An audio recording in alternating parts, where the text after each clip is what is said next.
Hello, Massimo. We have here a guest today, Professor Massimo Peliucci, and I'll read from your latest book. It is your latest, right? Yes, it is. So it says that you are K.D. Irani Professor of Philosophy at the City College of New York, the author of editor of 16 books. You have been published in New York Times, the Wall Street Journal, the Washington Post, and Salon, among others. And you live in Brooklyn, New York.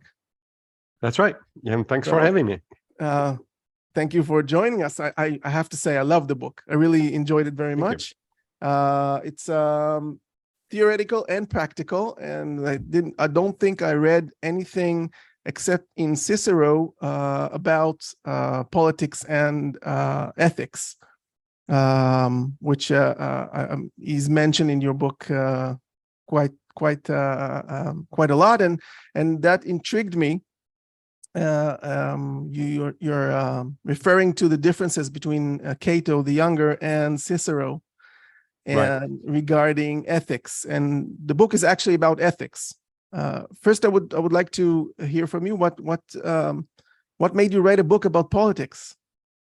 Yeah, good question. Well, politics is part of ethics, right? Broadly construed. I mean, if by ethics we mean, like the ancient Greco-Romans meant, anything that has to do with living a good life, then politics has to be part of it. And sure enough, Aristotle certainly was clear about this. When he wrote about ethics, he also wrote about politics. You know, the Nicomachean Ethics, which is Aristotle's most famous work on ethics, is supposed to be coupled with his politics because the two have to go hand in hand.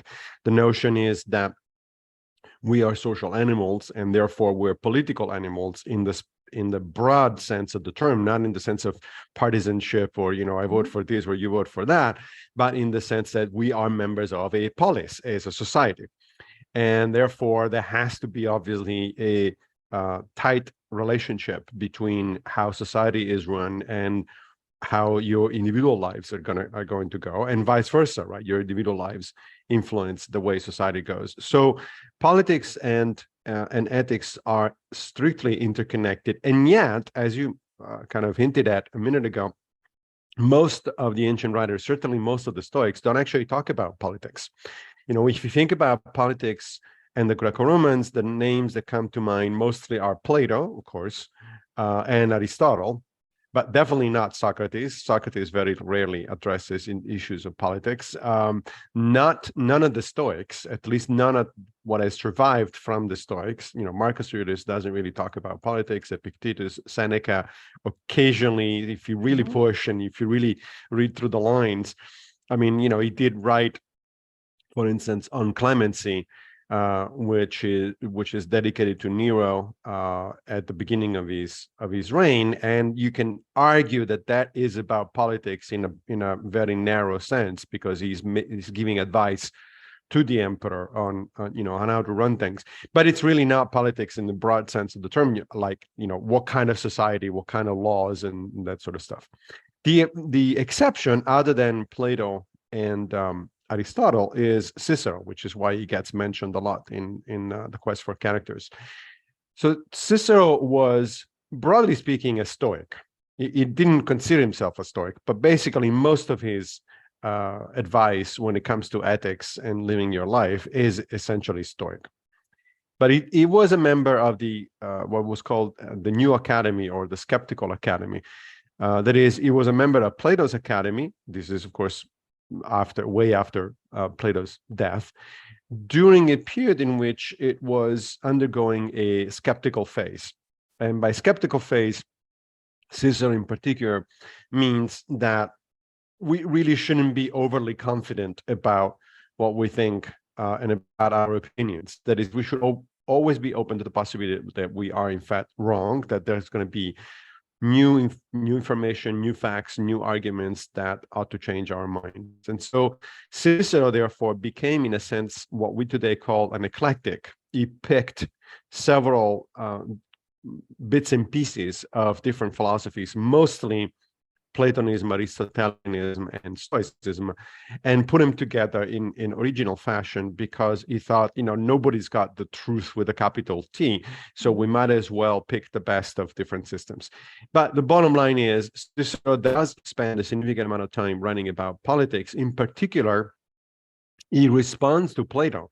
Plato's two famous essays or dialogues on politics are the Republic, of course, where he imagines this ideal state and how it should be run and that sort of stuff. And then the Laws, where he talks about the ideal constitution of a state, the ideal laws.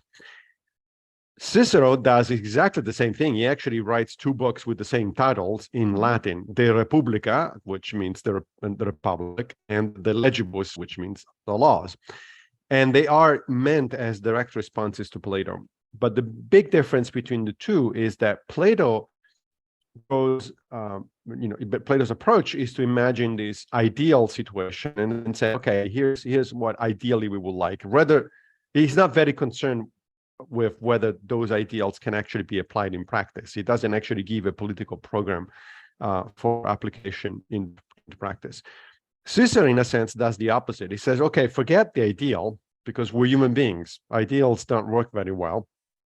Utopias don't work very well. Let's take a look at the best example of government that we have right now, which at that time, according to him at least, was the Roman Republic. And I think a good case can be made that it was, at the time, the best kind of government and the best body of laws, at least in the Mediterranean area, in the Western world. And he says, let's start there and then ask ourselves, how can we can improve it? How can we make it better? So it's a much more pragmatic approach, which in a sense kind of distinguishes the Greeks from the Romans. The Romans were far more into pragmatics, right? They were engineers. They were not interested in physics. They were interested in engineering. They were, applied mathematics, not theoretical one. And the same goes for philosophy. They were interested in applied philosophy rather than in the theoretical aspects. So this was a long response to your question, but the reason I wrote the Quest for Character is because I thought that this was an area of modern practical philosophy. Politics was an area of modern practical philosophy that had been underexplored, and so I wanted to put it back on the map if possible. If I'm not mistaken, Plato does not talk much about the balance of powers, which Cicero does. The only reason I'm mentioning it is because it's a very strong issue in Israel today, the balance of powers being undermined today. And he was, since what I found most interesting in your book, which you took politics and you're saying, no spoilers, but practically you're saying that you cannot, the quest for character is even if you're not a politician and if you are a politician. And I think it was intriguing for me the most, the difference between Cicero and Cato the Younger, when Cicero was more compromising as in a strategy between, he had to compromise once the Civil War came and supporting Pompey, and but Cato did not. Cato did not. And somewhere along your book, one of the practical advices you give, which I found it very, very interesting. It's actually between the lines. I read it as Cato was he had the right idea. Since you're saying if you want to improve your character, correct me if I'm wrong, then you have to maintain your approach to maintain the positive, to be more on the positive side, and the things that make you slip to the slippery slope of the bad things, then try not to engage them. Try to stick on the positive. And it seems to me that Cato was on the right side, since he was not compromising on his character, on his ideals, basically his virtues. Right. Yeah. So that's an interesting contrast between Cicero and Cato. Cato, of course, is a Stoic role model, right? So he's the quintessential Stoic. He's very the integrity of his character is absolutely not questioned. In fact, in Republican Rome, the thing was that if you were caught doing something not quite virtuous, a standard response would be, well, not everybody can be a Cato. So Cato was such a high standard, basically, of, even among the general public, of integrity, character integrity, that people would use him even as an excuse. Well, not everybody can be a Cato. Cicero often gets criticized for being, on the other hand, a flip-flopper, right? So he changed his strategy, he changed his approach, and as you said, he changed his alliances as the situation was developing. And the question is, well, which one is better? Certainly at an individual level, in terms of personal integrity, Cato is in fact the role model. Right? We would like, as Epictetus says, to keep our integrity as much as possible, and we have to, if we have to compromise, if we have to sell it, as Epictetus says, we should sell it at the highest possible price. That is, it's the most important thing that we have, at least according to the Stoics. However, if we're talking about politics, there is a downside in being such a purist as Cato was. I mean, let me read you a quote from Cicero. He writes in one of his letters to Atticus. Atticus was Cicero's lifelong friend, and they had an intense correspondence throughout his life. In fact, I'm rereading it now because I'm writing a book on Cicero, and it's fascinating. I mean, they talk about all sorts of things, from high-level politics to minor things like, I need to borrow your book, and that sort of stuff. Cicero at one point writes to Atticus about Cato, and he says, "As for our friend Cato, you do not love him more than I do, but after all, with the very best intentions and the most absolute honesty, he sometimes does harm to the Republic. He speaks and votes as though he were in the Republic of Plato, not in the scum of Romulus." I love that phrase, right? The Republic of Plato, meaning utopia, not the scum of Romulus, meaning, of course, Romulus, of course, was the legendary founder of Rome. So not the real, the real world. So it refers for living in a tent or something like that. Correct. And, so the basic idea that Cicero is putting forth here is like, look, if your goal is not to just be good for yourself, but be good for society, then you have to realize that society is made of people that have disagreements about things. And that although it's important for you to maintain your integrity in the sense of always trying to do the best that you can, and always keep in mind what your long-term objectives actually are, in practice, you have to compromise. There is going to be situations when, if you want to get anything done, you'll have to compromise. And I think that to some extent, Cicero was right. I mean, as I said, he gets criticized because of being a sort of a flip-flopper, as we would say today. But the fact is, one of his biographers has argued that Cicero actually never changed his mind about the overarching goal. His goal was to save the Republic. And his idea was that you would do that through a harmony of the classes. In other words, by developing a harmony between the poor and the aristocrats, the have and the have-nots, and so on and so forth. So he had a goal, and he had a way to get to that goal. However, in practice, throughout his long career as a politician, he had to adjust the specifics of his strategy, because otherwise he wasn't going to make any progress. So that is, I think, the dilemma at the heart of the quest for character, and also the dilemma at the heart of politics in general, right? Should I compromise, and up to what point should I compromise? What does it mean? What is the difference between compromising in a sort of positive fashion, in a more or less virtuous fashion, and just selling out, just give the other what they want, and take the consequences? That's a difficult question. I mean, sometimes the line between a reasonable compromise and giving up the shop is not quite that obvious, and people make mistakes. But if you look at every successful politician, let's say in modern times, Winston Churchill, for instance, Mhm. you will see that, he's made mistakes. He has acknowledged and learned from his mistakes, just like Cicero was trying to do. And sure enough, Churchill was actually influenced by Cicero, but he was trying to get somewhere with as much integrity as possible. And the idea of the quest for character, as you just said, is that not just politicians, but we also in day-to-day life face a similar situation. We don't have to deal typically with broad societal issues. We have to deal with much more, limited issues that have to do with our career, with our friends, with our family. But nevertheless, we are in the same situation, the same dilemma that face both Cicero and Cato. We can decide to be just, have all of the integrity on our part and just be inflexible, but then you're going to hurt your friends, you're going to hurt your family. Things are going to not necessarily go the way they should.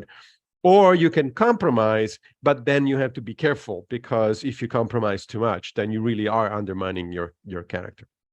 That is actually the question that baffled me. That's why I brought it up, because as I see it, in order to compromise, you need to have guidelines for something you will not, lines that you will not cross, which means the character has to be a condition before you compromise. I mean, your basic morally virtuous character must be a condition before compromising. Otherwise, you're not just, like you said, flip-flop or sell yourself. You actually don't know the line. You don't know up till when you're going to compromise. And which means, if I understand it right, the combination between the two is something that is will help you get along better in the world, certainly in politics, but you cannot compromise on your character. Am I right? Yes. I mean, the problem is, yes, ideally we want only people of good character to get into politics, right? Yeah. But I see that you're smiling, because that's usually not the case. I mean, that's part of the problem. So yes, I would agree with you that character is more fundamental. Character is something that is developed over a long period of time.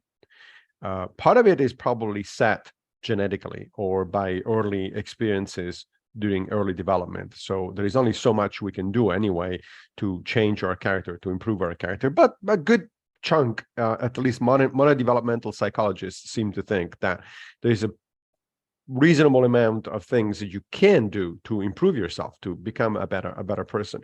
And that process starts when you're very young. It begins when you reach the age of reason, like around 7 or 8 years old or something like that. So it's a very early process. And of course, it is helped by your parents, your caretakers, your teachers, and so on and so forth. So it's a long process. It probably, I would say, a lifelong process, which, however, starts very early. So the better character you develop before you enter into adulthood and before you start making decisions that are actually consequential, either by your personal life in terms of family, friends, and so on, or in terms of public life, if we're talking about politics, the better.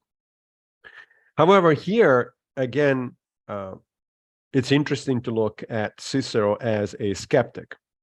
So the skeptic would say, be careful of lines that are drawn too sharply into the sand, because the fact is, you might think that here's where to draw the line on a particular issue, here's where you're not going to compromise, but then you might learn more about that issue, or you might be exposed to new facts about that issue or different arguments.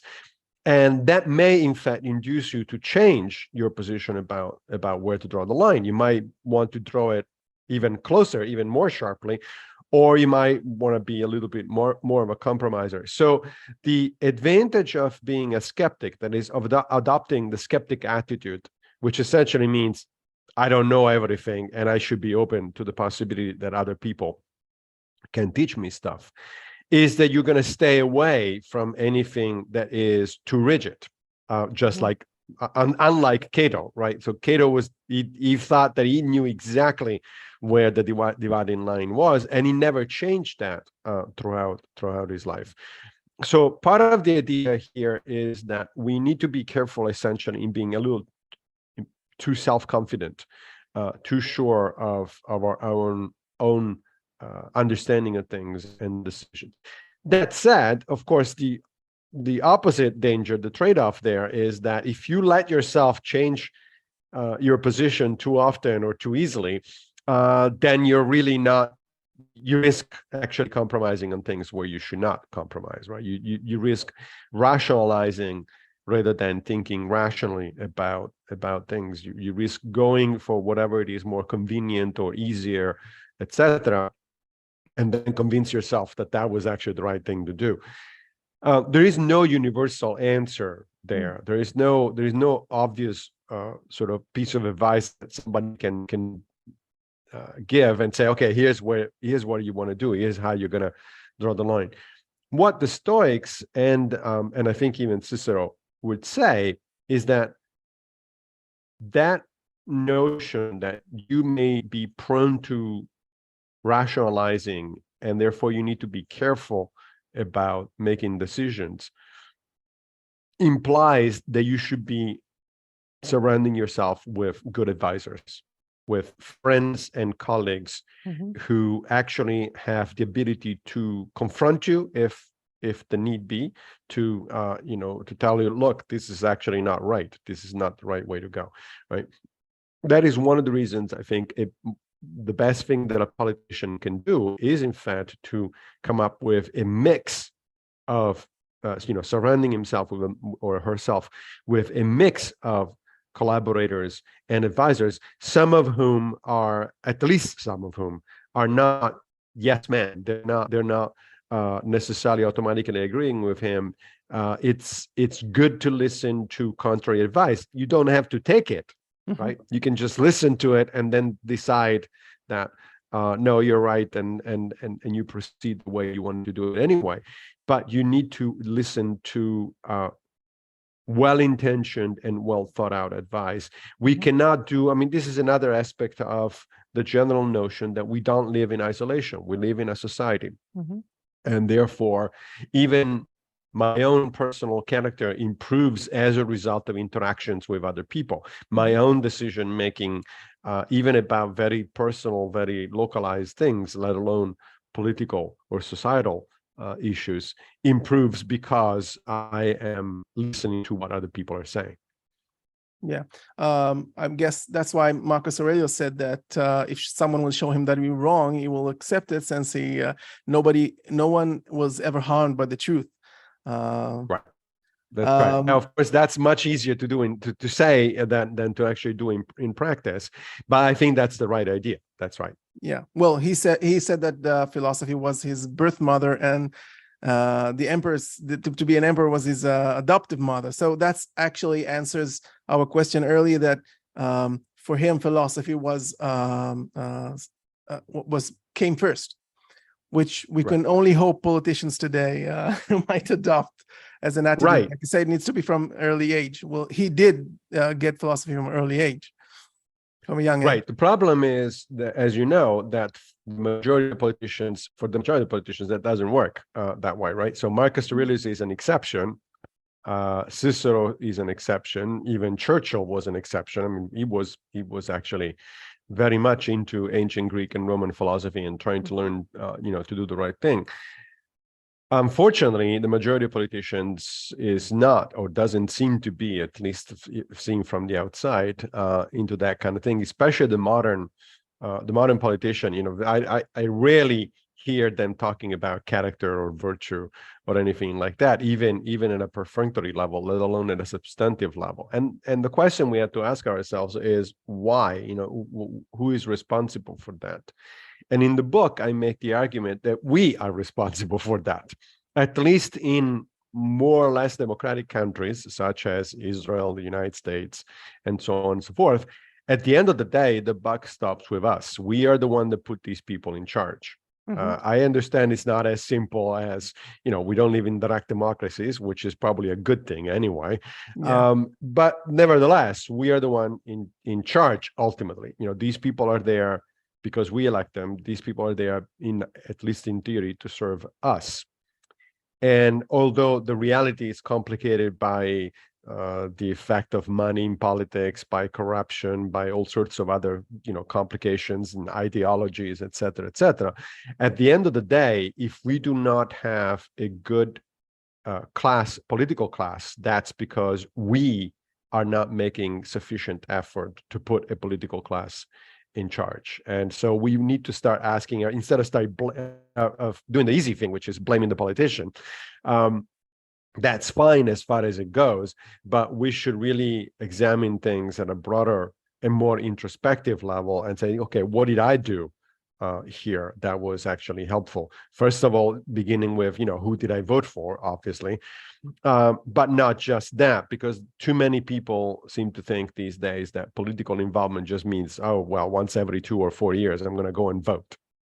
Okay, that's great. That's the minimum you should do. That certainly is your civic duty. And in fact, in the United States, close to half of the population doesn't do it, especially in years that feature non-presidential elections. Like the turnout of the American electorate is about 50%, 55%, which is ridiculous. It means that you're leaving, the decision making up to essentially non-elected officials, so people that get elected on the basis of a minoritarian vote. So yes, going to vote is certainly a thing to do, and it's part of your social duty, etc. But what else have you been doing?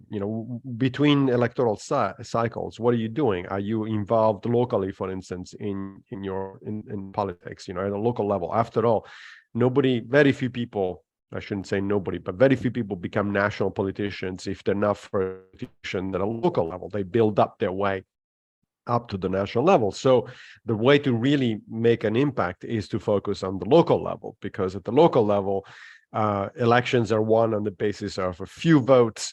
Financial support is secured on the basis of a few dollars, not of millions of votes and millions of dollars. So you as an individual are much more likely to actually make have an impact than if we're talking about the national scene. So there are all sorts of ways, of course, to get involved at a social and political level. You can volunteer for organizations that are politically involved. You can donate money on a regular basis. You can donate time on a regular basis. You can talk to people. You can engage in, you can write letters to the editors. You can do all sorts. There is a number of standard things that we can do to get socially and politically involved, and most people don't. And so I think that's why ultimately it's our fault. If we don't do much, if we don't even bother showing up to vote, then on what basis can we complain about who gets elected and what they get to do? Yeah, it's actually you refer to it in your book about Socrates, when Agathon asked him how can he advise politicians when he doesn't want engage in politics himself, and the answer he gives is that he educate and that therefore he can influence more. That's right. There is a number of examples, especially in Xenophon, not so much in the Platonic dialogues, but in Xenophon's Memorabilia, which is a book about Socrates, which, as you know, influenced Zeno of Citium, the founder of Stoicism. There are a number of instances where Socrates actually gives advice to potential politicians, and sometimes he says, you really shouldn't do this. You shouldn't go that way because you're not prepared. You don't have what it takes. And in other cases, he actually talks to people who are recalcitrant into getting into politics, and he says to them, you actually should do it because you're the kind of person that should go. So that's a good example of being politically active in the best way that suits your character and your abilities, right? So Socrates presumably arrived at the conclusion that he himself would not be a good politician, probably for the same reasons that Cato wasn't a good politician, because Socrates' thing was concerned mostly about character, and so he probably wouldn't compromise. He would piss off a lot of people. And if you do that as a politician, you're not going to be effective. However, he thought of himself as a good judge of character, and therefore as somebody whose constructive intervention in society might be to try to push some people to do it or not to do it. My book has on the cover has this famous image, famous painting of Socrates and his friend and student Alcibiades. And Alcibiades is often considered Socrates' worst failure, right? Because he was a very young man, very optimistic about his abilities to do good things for Athens. He was rich, he was handsome, he was, he had everything in theory that one could want in order to be successful in life. And yet it becomes a disaster, right? So he actually does get into politics. He becomes a leader in Athens, and he makes one disastrous decision after another. He's the one that, one of the people that convinces Athens to re-enter the Peloponnesian War against Sparta, and more importantly, to invade Sicily, and that turned out to be a disaster for the Athenians and one of the major turning points of the war. Alcibiades' life is fascinating in its own right. I mean, the guy eventually left Athens and went to Sparta, and then got in trouble there and left Sparta, went to the Persians, then came back to the Athenians. I mean, it's just like, I don't understand why nobody's made a movie or a television series out of the life of Alcibiades, because it's just fascinating. People look at this and they say, look, Alcibiades was a student of Socrates, and look what kind of disaster he's done. So it must be Socrates' fault. In fact, at the famous trial where Socrates was brought up for charges of corrupting the youth, so to speak, people talked about Alcibiades as an example of the bad stuff that came out of Socrates' advice. But in fact, we know for a fact that Socrates actually told Alcibiades not to get into politics, right? There is a Platonic dialogue, the Alcibiades-Meyer, where Socrates talks to Alcibiades, because this is a young Alcibiades who is about to decide to get into politics. And the two starts talking, and basically Socrates is carrying out what we would today call a job interview. So he's asking Alcibiades, well, all right, so if you get into, if you're given command of the Athenian army, or if you become a leader in Athens, what are you going to do? And it's clear that Alcibiades doesn't really have a good idea of what to do. He's very enthusiastic and self-confident, but he has no reason to be self-confident. And at some point, Socrates says, then alas, Alcibiades, what a condition you suffer from. I hesitate to name it, but it must be said. You are wedded to stupidity, best of men, of the most extreme sort, as the argument accuses you and you accuse yourself. So this is why you are leaping into the affairs of the city before you've been educated. So basically, his friend and teacher is telling Alcibiades, you're an idiot.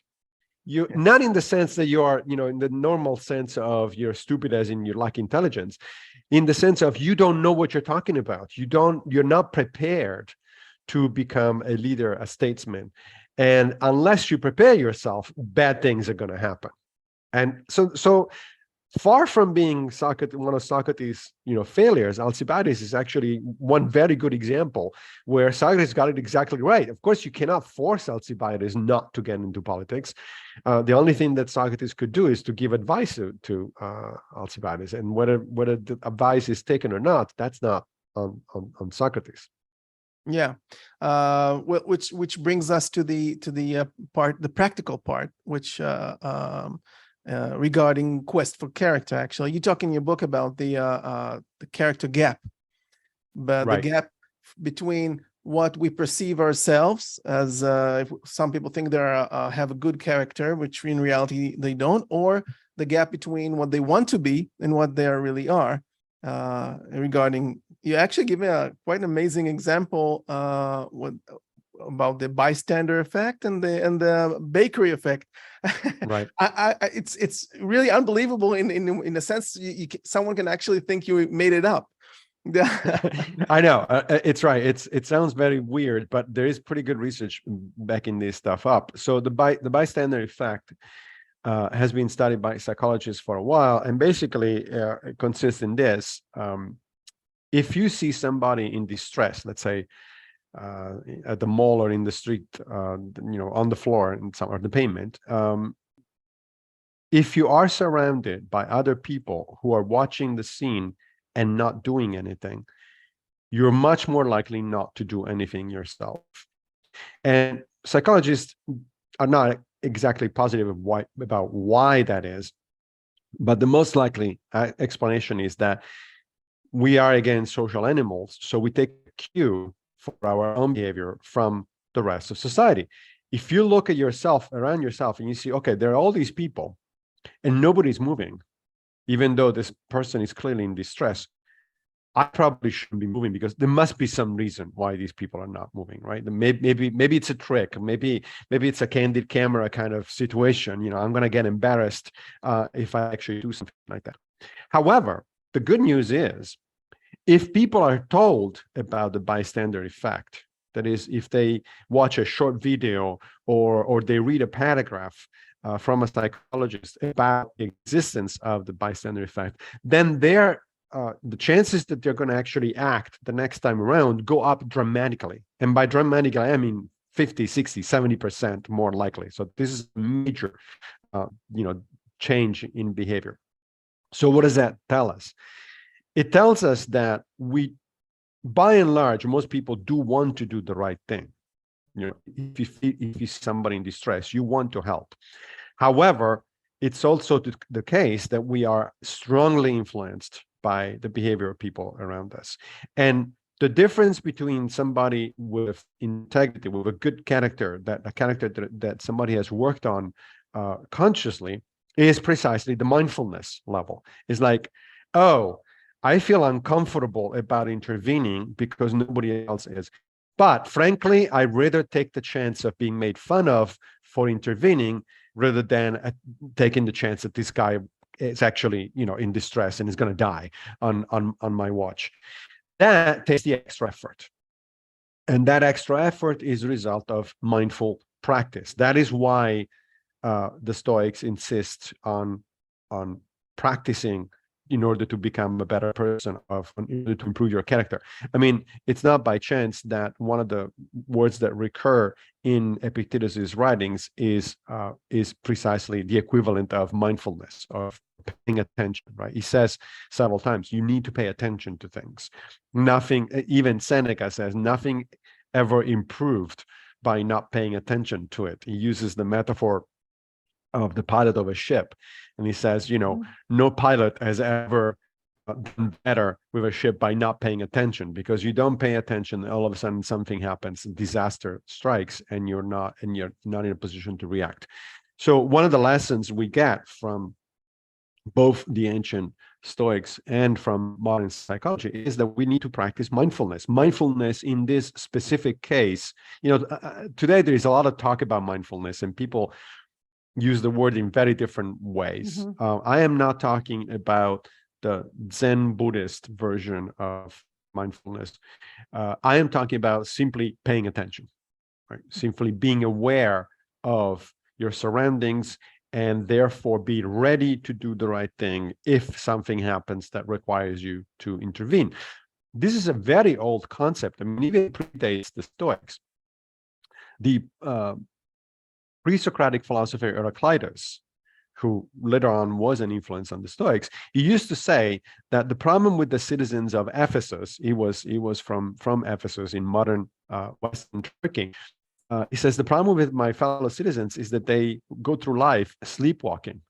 Yeah. That is, they don't pay attention, right? They if they only open their eyes and started to pay attention to what's going on, then their lives would be better, and everybody's lives would be better. So that's a major lesson. Just pay attention, be prepared to do the right thing, to intervene. Seneca reminds us that a mind that is prepared for something is much more ready to go into action. It's much more efficient when actually something happens. If we are caught off guard by something, we don't know what to do.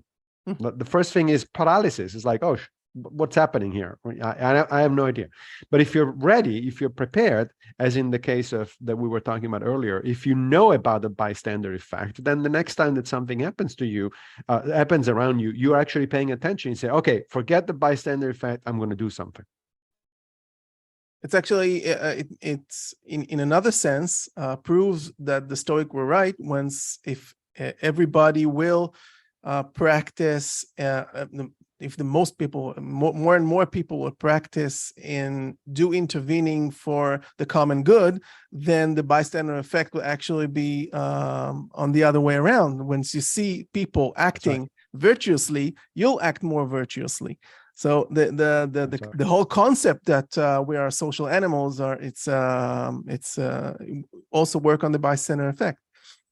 That's right. And in fact, one can go as far as saying, again, that both with the ancient Stoics and with modern research in developmental and cognitive psychology, our behavior, we tend to think that, oh, well, I cannot influence other people, like whatever I do, it's kind of irrelevant mostly. But that's not true. There's research that shows that our behavior strongly influences the behavior of people that are close to us, our friends, our acquaintances, etc. For instance, research shows that if you decide to quit smoking, there is a 50% chance that your closest friends will also quit smoking, and vice versa. If you start smoking, there is a 50% chance that your friends will. That's a major impact. 50%.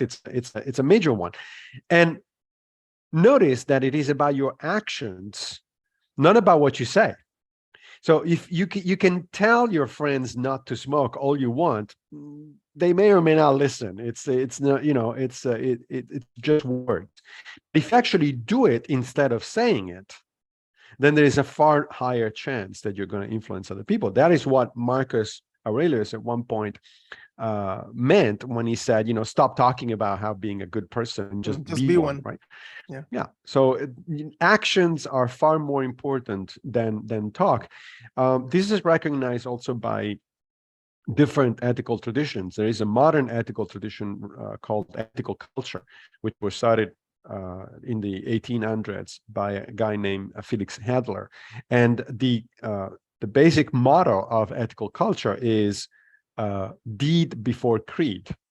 In other words, do the thing before you even start talking about it, right? Talking about stuff, it's fine. It reinforces, talking to people and teaching, it reinforces certain notions. It may open up people's minds to situations or thoughts that they had not had before. But by far the most impactful thing is actually behavior. Pattern your behavior, as Epictetus says. Decide what person you want to be, and then go on and be one, and then everything else will follow. Other people will notice, and then they would say, "Oh, wait a minute, he's behaving that way, so maybe that's a good idea." Yeah. Well, thank you very much. I have to say that no flattery intended. I did really love the book. I think it's very practical, very insightful, and actually very friendly. Even for people who are not really into philosophy. Maybe we should start giving it to politicians as a gift. we will all benefit from it. We will all benefit from it. So thank you very much for joining us. Hopefully I'll see you soon. Yeah. Yes. Thank you very much. Thank you, Massimo.